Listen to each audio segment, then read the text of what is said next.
தமிழா பார்வையாளர்களுக்கு வணக்கம். விஜய் அதிமுக பாஜக கூட்டணியில் இணைகிறாரா, மோடியோடு மேடையில் காட்சி தருகிறாரா என்ற பலத்த சந்தேகம். அந்த சந்தேகத்துக்கு தீர்வு, நான் தனித்து போட்டியிடப் போகிறேன் என்ற அறிவிப்பை அவர் வெளியிடப் போகிறார். நேற்று ஆதவ் அர்ஜுனா பத்திரிகையாளர்களை சந்தித்த பொழுது, எங்களை யாரும் விரட்ட முடியாது என்கின்ற துணியில் விஜயனுடைய மைண்ட் வாய்ஸை சொல்லியிருக்கிறார். மிரட்டினால்தான் எங்களை விரட்ட முடியாது என்ற வார்த்தை வரும். அப்போ விரட்டப்படுகிறார்கள் என்று தான் அர்த்தம். விஜய் தன்னுடைய பொதுக்குழு செயற்குழுவை கூட்டி தனித்து நிற்கப் போகிறோம், தமிழக தேர்தலை நாங்கள் சந்தித்து முதலமைச்சர் நாற்காலிக்கு போகிறோம் என்று அறிவிக்கப் போகிறார் என்று எதிர்பார்க்கப்படுகிறது. பொது தேர்தல் விஜய்க்கு கொடுக்கப்படுகிற ஒரு எச்சரிக்கை தேர்தல். ஆந்திராவில் இப்பொழுது பல அரசியல் மாற்றங்கள். பவன் கல்யாண் துணை முதலமைச்சர், சிரஞ்சீவி காணாமல் போனார். ஒரு பெரிய கூட்டத்தை வைத்திருந்த சிரஞ்சீவி என்ன ஆனார் என்றே தெரியவில்லை. இப்படி அல்லு அர்ஜுனா, அவர் முதலமைச்சர் வேட்பாளர், ஆந்திராவை எடுத்துக்கொள்ளுங்கள். இப்படி முதலமைச்சர் நாற்காலியை நோக்கி நகர்ந்த சிரஞ்சீவி, அல்லு அர்ஜுனா, பவன் கல்யாண் இப்பொழுது துணை முதலமைச்சராக இருக்கார். சந்திரபாபு நாயுடுவுடைய அரவணைப்பில் இந்த அரசியல் தமிழ்நாட்டுக்கு பொருந்துமா? திமுக அதிமுக அல்லாத ஒரு அரசியல் உருவாகுமா? உருவாகியது. விஜயகாந்த் உருவானார்.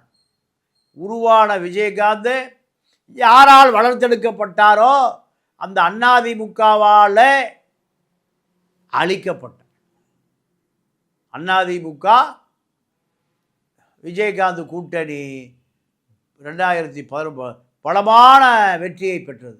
அதன் பின்பு ஜெயலலிதாவே விஜயகாந்த் கட்சியுடைய தேமுதிகவுடைய பல சட்டமன்ற உறுப்பினர்களை விலைக்கு வாங்கிவிட்டார். விஜயகாந்த் பலவீனப்படுத்தினார். விஜயகாந்த் மனைவி மச்சானுக்கும் கட்சியோ ஆட்சியோ அதிகாரமோ விட பண கட்டுக்கள் மீது தான் அளவு கடந்த ஆசை. அதன் காரணமாக ஜெயலலிதாவை எதிர்க்க துவங்கினவர்கள் ஜெயலலிதாவுடைய மறைமுகமான ஆதரவில் ஜெயலலிதாவுக்காக ஒரு மறைமுக கூட்டணியை உருவாக்கி ஜெயலலிதா ஆட்சிக்கு வருவதற்கு உதவினார்கள். அதுதான் 2016 1.5% ஜெயலலிதா ஆட்சியை பிடித்தார். திரைமறைவில் லஞ்ச லாவணிய ஊழல், இந்த மக்களை ஏமாற்றுவது அத்தனையும் நடக்கும். அதே போன்றுதான் இப்பொழுது விஜயை தனித்து நிற்க சொல்லுகிறார்கள் பாஜகவினர். இந்த பாஜக திமுகவை எப்படியாவது தோற்கடிக்க வேண்டும். அதிமுக வெற்றி பெற்ற பிறகு அதிமுகவுடைய தோளிலே சவாரி செய்து இங்கு ஆட்சியை பிடிக்க வேண்டும். இதுதான் பாஜக ஒரே நேரத்தில் பல குதிரை சவாரி. இந்த பல குதிரை சவாரி வெற்றி பெறுமா தோல்வியுறுமா என்பதை காலம்தான் பதில் சொல்ல வேண்டும். ஆனால் இப்பொழுது விஜய்க்கு வாக்களிக்கிற சிறுபான்மை முஸ்லீம், கிறிஸ்துவர்கள், தலித் இளைஞர்களுடைய வாக்குகளை அதிமுக என்டிஏ கூட்டணியில் இணைந்தால் அது திமுக பக்கமே திமுகவை பலப்படுத்திவிடும், பலவீனப்படுத்தாது.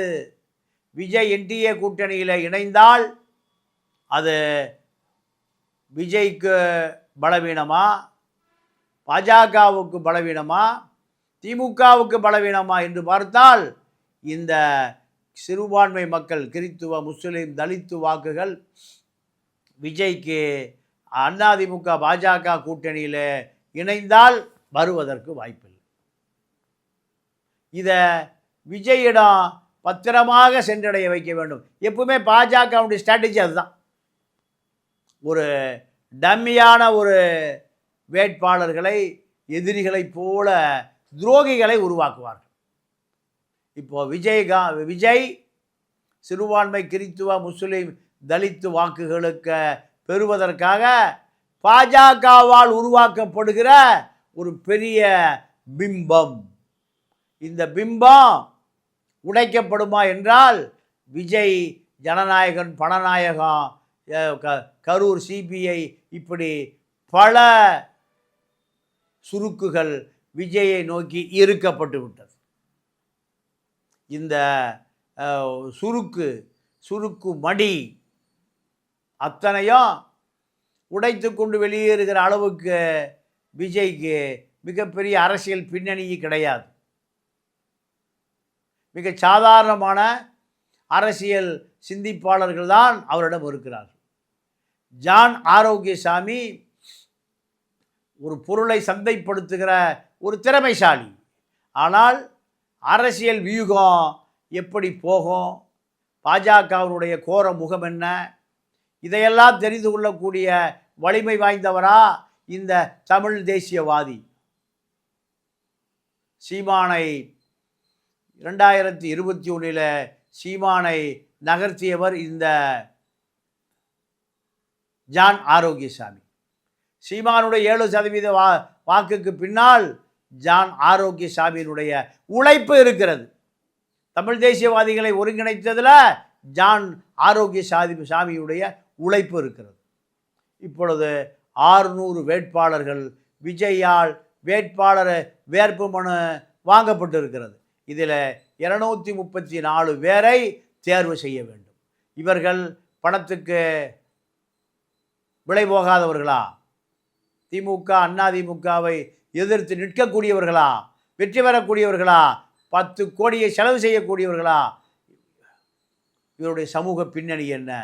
இப்படி பல விடை தெரியாத கேள்விகளுக்கு விஜய் முடிவு செய்வாரா? இந்த கேள்விதான் விஜயை, அவருடைய வாக்கு சதவீதத்தை அவரை மக்களிடம் அடையாளப்படுத்துமா, அந்நியப்படுத்துமா? இது இப்படி பல கேள்விகள் இருக்கிறது.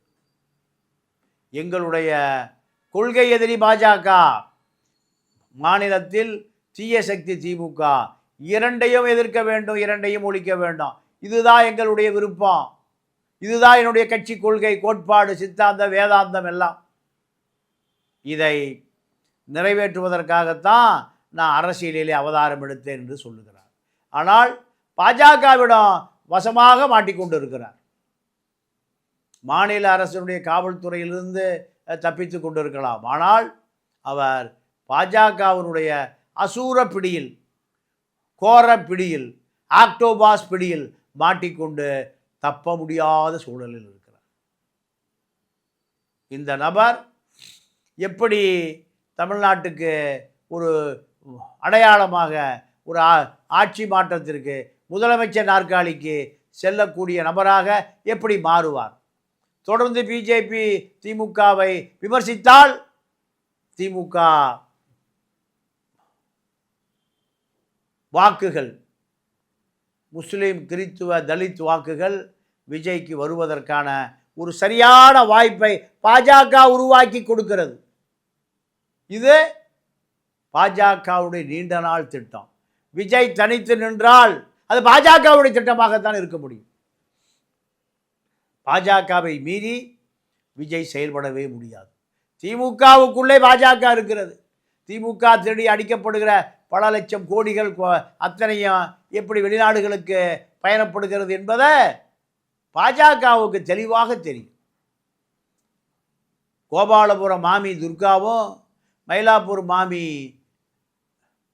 ஃபைனான்ஸ் மினிஸ்டர் 2 பேரும் நெருங்கிய தோழிகள். நிர்மலா சீதாராமனும்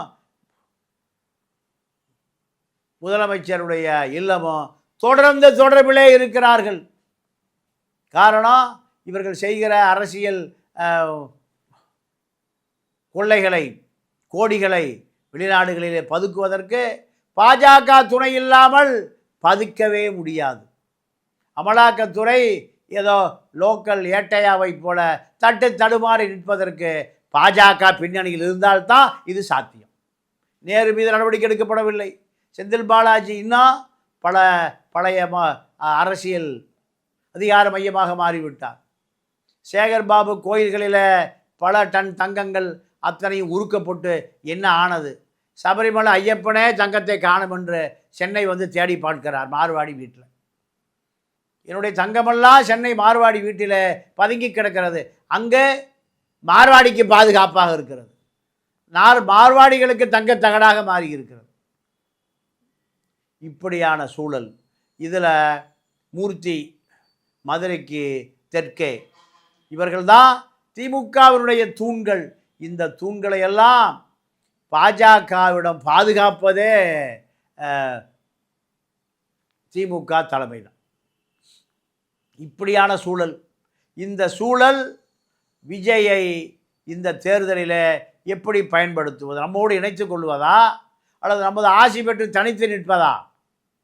234 தொகுதிகளுக்கும் விசில் சின்னம் வந்து சேர்ந்து விட்டதை பார்த்தால் விசில் அடித்தாகிவிட்டது, பேருந்து புறப்பட்டாகிவிட்டது. இப்படியான ஒரு அரசியல். இந்த அரசியல் திமுக எதிர்ப்பு அரசியலாக மாறுகிற பொழுது திமுக முதலிலே விஜய் தனியாக நிற்க வேண்டும் என்று மகிழ்ச்சி கடலிலே நீந்தியது. ஆனால் இப்பொழுது இதற்கு பின்னால் ஒரு அஜெண்டா இருக்கிறது. விஜய்யுடைய வாக்குகள் சிறுபான்மை வாக்கு வங்கிகளை நோக்கி திருப்பி விடப்பட்டு விட்டது. இதை பார்த்து திமுக ஜுரம் வந்த நோயாளியைப் போல மருத்துவமனையை தேட வேண்டியிருக்கும். எங்கே திரும்பினாலும் ஆர்ப்பாட்டம், போராட்டம், உண்ணாவிரதம், போக்குவரத்து தொழிலாளர்கள், சுத்திகரிப்பு தொழிலாளிகள், அரசு ஊழியர்கள், எங்கே திரும்பினாலும் போராட்டமயம். இந்த வாக்கு கண்டிப்பாக ஒரு பெரிய ஆட்சி மாற்றத்திற்கான அறிகுறியாகத்தான் தெரிகிறது. 3000 1000 இப்படி எதை கொடுத்தாலும் இந்த வாக்கு தடுத்து நிறுத்த முடியாது. இந்த வாக்காளர்களை திமுக மீது இருக்கிற கோபத்தை எந்த காலத்திலும் மருந்து தடவ முடியாது. விஜய் அரசியல் வரவு திமுகவுக்கு மாற்றாக, ஒரு அதிமுகவுக்கு மாற்றாக ஒரு சக்தி உருவாகிவிட்டது. திமுக அதிருப்தியாளர்கள் அத்தனை பேரும் அதிமுகவுக்கு வாக்களிக்கக்கூடிய சூழல் தான் உருவாகி இருக்கிறது. விஜய்க்கு வாக்களிக்கக்கூடிய சூழல் இன்னும் உருவாகவில்லை. அவருடைய ஒரு 10 சட்டமன்ற உறுப்பினர்கள் வெற்றி பெற்று மக்களுக்காக ஆட்சியாளர்களுக்கு எதிர்த்து குரல் கொடுக்கக்கூடிய சூழல் உருவானால் மட்டும்தான் விஜய்க்கான வாக்கு வங்கி, அதிகாரிகள், அரசு ஊழியர்கள், துப்புரவு பணியாளர்கள், இப்படி அத்தனை பேருடைய அதிருப்தி வாக்கம் விஜய்க்கு போகும். இல்லை என்றால் அது இலைக்கு போகும். இல்லையா விஜயா? கண்டிப்பாக பக்குவப்பட்டவர் அத்தனை பேரும் இலைக்குத்தான் போடுவார்கள். எம்ஜிஆரால் காப்பாற்றப்பட்ட கட்சி, ஜெயலலிதாவால் காப்பாற்றப்பட்ட கட்சி. இந்த கட்சியை இப்பொழுது அடித்தட்டு மக்களை காப்பாற்றுவதற்கு அந்த மக்கள் காப்பாற்றி வைத்திருக்கிறார்கள். இப்படியான இந்த அரசியலில் இப்பொழுது தேர்தலை சந்திப்ப இந்த சூழல் உருவாகி வருகிறது. இந்த சூழலில் விஜயுடைய வாக்கு வங்கி, யாருடைய வாக்கு வங்கியை அவர் கவரப்போகிறார், களவாடப் போகிறார்? திமுக வாக்கு வங்கியா, அதிமுக வாக்கு வங்கியா? கண்டிப்பாக திமுக வாக்கு வங்கி தான். திமுக வாக்கு வங்கி தான் விஜய்க்கு போவதாக கட்டமைக்கப்பட்டு இருக்கிறது பாஜகவால். பாஜக விஜயை தனித்து நிற்க சொன்னால் அதுக்கு பின்னால் ஒரு பெரிய மர்ம அரசியல் இருக்கும். திமுக விஜய் தனித்து நிற்பாரா என்று ஏங்கிக் கொண்டிருந்தது போய் இப்பொழுது தனித்து நிற்கிறாரே என்று கூப்பாடு போடுகிறது. தனித்து நிற்காமல் அதிமுகவோடு போயிருந்தால் இந்த வாக்கு நம்மிடம் வந்து சேர்ந்திருக்கும், தக்க வைத்திருக்கலாம். ஆனால் நம்முடைய வாக்குகளை உடைப்பதற்காகவே உருவாக்கப்பட்ட இந்த விஜய் தாவேகா நம்முடைய அடிமடியில் கை வைத்து விட்டார்களே என்று திமுக புலம்புகிற நேரம் வந்து விட்டது. மீண்டும் சந்திப்போம். நன்றி, வணக்கம்.